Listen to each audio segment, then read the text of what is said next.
अस्सलाम वालेकुम नाज़रीन, मैं हूँ रियाज़ अजीज़ और आज बात करते हैं पाकिस्तान पीपल्स पार्टी की रंग बदलती हुई सियासत पर। पाकिस्तान पीपल्स पार्टी जैसे जैसे अब इलेक्शन करीब आ रहे हैं अपने रंग में वापस आने की कोशिश कर रही है, यानी वो इत्तेहाद जिसका वो हिस्सा है, हुकूमती इत्तेहाद जिसका वो हिस्सा है, अब वो कोशिश कर रहे हैं कि वो अपने आप को उस इत्तेहाद से डिस्टेंस पर दिखाएं और इस सिलसिले में वो ज़ाहिर है कि मुख्तलिफ सियासी हथकंडे इस्तेमाल कर रहे हैं। आज कादिर खान मंदोखेल जो पाकिस्तान पीपल्स पार्टी के कौमी असम्बली के रुकन हैं, गुज़िश्ता दिनों वो यानी तकरीबन 1.5 साल दो ढाई साल पहले वो पाकिस्तान पीपल्स पार्टी के रुकन कौमी असम्बली बने थे एक खाली होने वाली नशिस्त पर इलेक्शन जीतने के बाद। तो अब वो मरकज़ी रहनुमा के तौर पर पाकिस्तान पीपल्स पार्टी के फ़िलहाल एक किरदार अदा कर रहे हैं और वो एक टेस्टिंग गेम के ऊपर अपना काम कर रहे हैं। जो आज उन्होंने बयान दिया है वो खासा दिलचस्प है इस हवाले से कि पाकिस्तान पीपल्स पार्टी को उन्होंने जो कुछ भी एक साल में खराबी हुई है उससे अपने आप को दूर करने की कोशिश की है और ये कहने की कोशिश की है कि इस खराबी की पाकिस्तान पीपल्स पार्टी कतई तौर पर जिम्मेदार नहीं है। बड़ी हैरानकुन बात है ये कि अब्दुल कादिर मंदोखेल ने बयान दिया है कि अगर वजारत ख़जाना इसहाक डार से नहीं संभल रही और अगर वजारत दाखिला राना सनाउल्लाह से नहीं संभल रही तो फिर ये किसी और के हवाले क्यों नहीं कर देते इन वजारतों को। यानी वो इस खराबी का ज़िम्मेदार, जो कुछ भी इन दो वजारतों में खराबी हुई है उसका ज़िम्मेदार वो मुस्लिम लीग नून को करार दे रहे हैं, डायरेक्टली मुस्लिम लीग नून को करार दे रहे हैं। और दूसरी तरफ उन्होंने मरियम नवाज़ पे भी एक सियासी हमला किया है।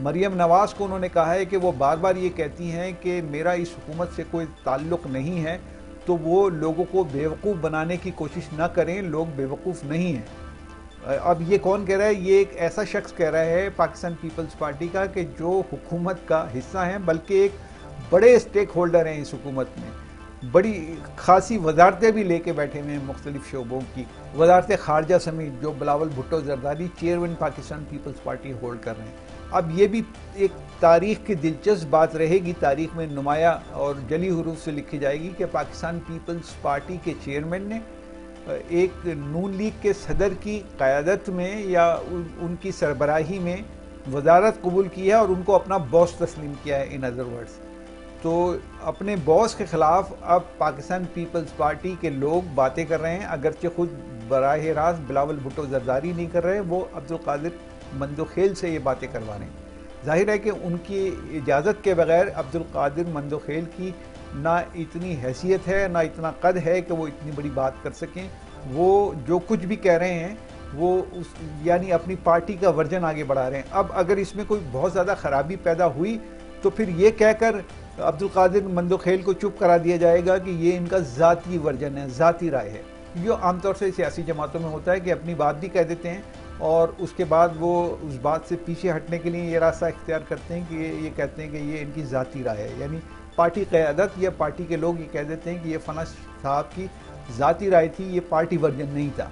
तो ऐसा महसूस नहीं होता मुझे कि ये जो अब्दुल कादिर मंदोखेल ने बातें की हैं, बड़ी अहम बातें की हैं। एक तो मैंने आपको बताया वजारत ख़जाना के हवाले से इसहाक डार पे बराह रास्त तनकीद की है उन्होंने, और दूसरा राना सनाउल्लाह पे बड़ी तनकीद की है कि उन्होंने राना सनाउल्लाह के हवाले से कहा है कि इनको तो सज़ा भी मिलनी चाहिए, इसलिए कि इन्होंने इमरान खान का केस और PTI का केस मिस हैंडल किया है। अब सज़ा मिलनी चाहिए, सज़ा का मुतालबा कहाँ से आ रहा है? पाकिस्तान पीपल्स पार्टी की तरफ से। आप कुर्ब क़यामत की निशानियाँ देखिए कि पाकिस्तान पीपल्स पार्टी अब बराह रास्त हमले कर रही है मुस्लिम लीग नून पर। दूसरी तरफ उन्होंने वजारत ख़जाना के हवाले से कहा कि इसहाक डार ने इतनी खराबियाँ पैदा की और इतने गैर जिम्मेदाराना बयानात वो कैसे दे देते हैं। उन्होंने कहा कि IMF के आगे पूरा मुल्क गिरवी रख दिया गया और IMF की तमाम बातें तस्लीम की जा रही हैं और इंतहाई गैर जिम्मेदाराना वो बातें कर रहे हैं। और एटमी असासों के हवाले से उन्होंने कहा कि एटमी असासे हमारे मुल्क की ताकत हैं और इसके लिए हम अपनी गर्दनें भी कटवा देंगे, लेकिन एटमी असासों पर हर्फ नहीं आने देंगे। आप ये देखिए कि ये पीपल्स पार्टी के लोग कह रहे हैं, यानी पीपल्स पार्टी का वर्जन अब सामने आया काफ़ी अर्से बाद। इसका मतलब ये है कि अब पीपल्स पार्टी इंतखाबात की तैयारी कर रही है और इंतखाबी मुहिम में वो हिस्सा लेने की कोशिश कर रही है, बल्कि कूद गई है इस ताल्लुक़ से कि वो सारी इंतखाबी मुहिम में ये बयानियाँ बनाएंगे کہ جو کچھ کیا ہے پاکستان پیپلز پارٹی نے نہیں کیا، وہ مسلم لیگ نون نے کیا. یعنی جو مہنگائی ہوئی ہے ملک میں وہ مسلم لیگ نون نے کی ہے اور ان کی قیادت نے کی ہے. یہ بات بھی انہوں نے کہی ہے کہ مفتاح اسماعیل اسحاق ڈار پر حملے کرتے ہیں اور اسحاق ڈار جوابی حملے مفتاح اسماعیل پہ کرتے ہیں، اور مفتاح اسماعیل کے خلاف کوئی کارروائی نہیں ہوتی. اس لیے یہ بڑی اہم بات ہے، اس لیے کہ وہ شہباز شریف کے پارٹنر ہیں، بزنس پارٹنر ہیں.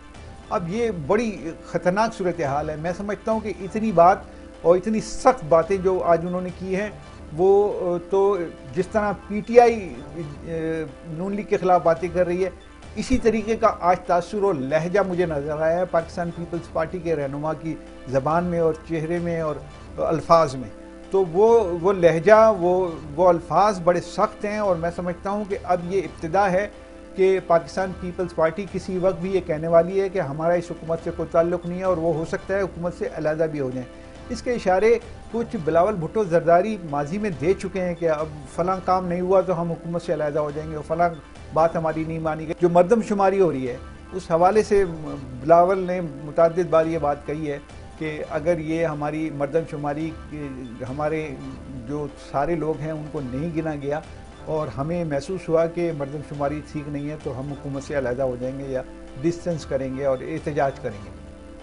اس طرح کی گول مول انہوں نے بات کی ہے ماضی میں. تو وہ انہوں نے اشارہ دیا ہے ماضی میں بھی، یعنی 1.5-2 مہینے پہلے بھی اشارہ دیا ہے، اور اب جیسے جیسے الیکشن کا وقت قریب آ رہا ہے یہ اب کھل کے باتیں ہو رہی ہیں، یہ کھل کے کھیل رہے ہیں پاکستان پیپلز پارٹی کے لوگ. اور جب یہ کہا جائے گا کہ پاکستان پیپلز پارٹی جناب اس طرح کی باتیں کر رہی ہے، حکومت میں بیٹھی، تو اگر بہت زیادہ پریشر آئے گا تو جیسے میں نے پہلے گزارش کی، فوری طور پہ پاکستان پیپلز پارٹی اس قسم کا موقف اختیار کرے گی کہ یہ عبدالقادر منظور کی ذاتی رائے ہے اور اگر وہ کنٹینیو کرنا چاہیں گے. لیکن اگر وہ کنٹینیو نہیں کرنا چاہیں گے تو پھر ظاہر ہے کہ وہ دوسرا راستہ اختیار کریں گے، اور اب وہ الیکشن میں جانے کی تیاری کے لیے پوری کوششیں کر رہے ہیں کہ وہ حکومت یعنی نون لیگ خود ہی کہہ دے کہ بھائی آپ حکومت سے باہر جائیں، یا مولانا فضل الرحمان کہہ دیں کہ بھائی آپ پی ڈی ایم کا حصہ تو نہیں ہے اور حکومت میں بیٹھے ہیں، اب حکومت سے بھی باہر جائیے. تو وہ شاید موقع کی تلاش میں ہیں. الیکشن کیمپین ملک میں شروع ہو چکی ہے، کسی وقت بھی الیکشن اناؤنس ہونے والے ہیں. جو سپریم کورٹ میں جس طرح کے معاملات چل رہے ہیں وہ اپنی جگہ موجود ہیں. تو اس میں بالکل واضح اشارے ہیں کہ اب پاکستان پیپلز پارٹی نے اپنا چوکا بدل لیا ہے، اس نے سیاست کا طرز اپنا بدل لیا ہے. اب وہ میدان سیاست میں ہیں، پھر اب وہ میدان الیکشن میں چلی جائے گی، اور میدان الیکشن میں جا کے یعنی میدان انتخابات میں جا کر اپنی الیکشن مہم چلانے کے میں وہ کیا بیانیہ اختیار کریں گے، یہ آج کی گفتگو سے واضح ہو چکا ہے کہ وہ اپنے آپ کو ڈسٹنس کریں گے موجودہ حکومت سے، اور اپنے آپ کو ڈسٹنس کریں گے کہ جو مہنگائی ملک میں ہوئی ہے اس میں ان کا کوئی ذمہ داری نہیں ہے، ان کی کوئی پالیسی نہیں ہے. یہ ساری ذمہ داری، ساری خرابی جو ہے وزیر خزانہ پہلے مفتاح اسماعیل اور اب اسحاق ڈار کی وجہ سے ہوا. تو ایسی صورتحال میں ملک کی سیاست چل رہی ہے. اب فیصلہ آپ کیجئے کہ سیاست کیسے رنگ بدلتی ہے اس ملک میں. اجازت چاہتا ہوں. اللہ حافظ.